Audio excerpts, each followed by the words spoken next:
Tapi Ustazah rasa sekarang ni dah suang kuku dah. Sebab bukan kerana dah panggil dah tak ada.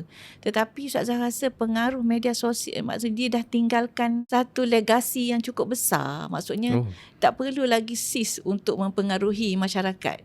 Sebab dia dah bergerak auto sendiri. Auto dah dalam masyarakat kita dah macam dah auto menerima ni panggil idea-idea yang disebut sebagai liberalism, pluralism, humanism, secularism. Dia dah jadi satu idea yang diterima secara sedar dan tak sedar dalam masyarakat kita. Okay. Sebab apa? Sebab proses normalisasi yang telah dilakukan tadi.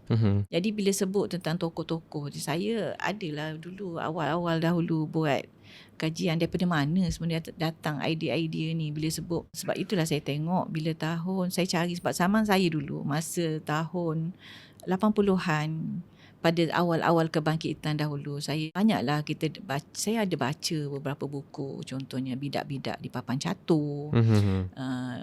Ada pun satu lagi buku apa yang bukan buku Freemason, apa ni 22 gerakan yang untuk menjatuhkan umat Islam tu. Jadi saya ada buat kajian tu.